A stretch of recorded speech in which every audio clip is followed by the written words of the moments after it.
আসসালামু আলাইকুম ওরহমতুল্লাহি ওবরাকাতুহু। আজকে চলে আসলাম মোয়া। আর মোয়া এসে আমি ওই পাশটায় নামছি, নদীর ওই পাশটায়, ওখানে আর কি বাস স্টেশন। সো ওখানে নামার পর আমি ব্রিজটা পের হয়ে হেঁটে হেঁটে এখানে আসছি নামাজ পড়ার জন্য। আর আজকে জোহরের নামাজ আমি এখানেই পড়লাম। সো মসজিদটা খুবই সুন্দর, আর মসজিদ মানেই তো সুন্দর, তাই না? আলহামদুলিল্লাহ, জোহরের নামাজ পড়লাম এখানে, আর আমার খুবই ভালো লাগতেছে। এপাশে হচ্ছে মসজিদ, বিকাল দিকে আরও সুন্দর লাগে। আর এপাশে হচ্ছে সমুদ্র। সমুদ্র কি বলবো, অসাধারণ।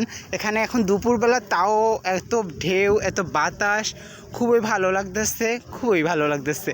আর তাছাড়া হচ্ছে কি, এই সমুদ্রে অনেক মাছ আছে, এই পাশে অনেক মাছ। সো ওখানে জেলেরা আছে, ওখানে জেলেরা নৌকা নিয়ে বসে থাকে, জেলেরা ওখান থেকে মাছ ধরে। আর নৌকা নিয়ে ওই যে অনেক লোক দেখা যাচ্ছে যে নদীর মধ্যে নৌকা নিয়ে মাছ ধরতেছে। সো আমার খুবই ভালো লাগতেছে, আর আমি এখানে আসতে পেরে আমি খুবই এক্সাইটেড। সো দেখেন কত সুন্দর এটা, মাশাআল্লাহ।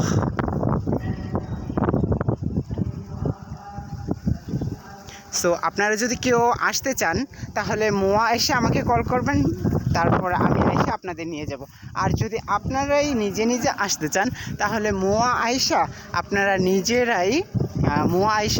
নিজেরাই ব্রিজ হেঁটে হেঁটে ব্রিজ পার হয়ে এই মসজিদের কাছে আসতে পারেন। কারণ ব্রিজের সাথে এই মসজিদটা, আর হচ্ছে কি ওই আপনি যেখান থেকে বাসে নামবেন, সো সেখান থেকে এই মসজিদটা দেখা যাবে। আর আরেকটা বিষয় দেখাচ্ছি আপনাদেরকে। সো এটা হচ্ছে, আপনারা মূলত ভাববেন যে এটা হয়তো বা বাংলাদেশের সুপারি। আসলে এটা সুপারি না, এটা একটা সুপারি গাছের মতোই, সুপারির মতোই, সেম টু সেম, বাট এটা সুপারি না। আর এটা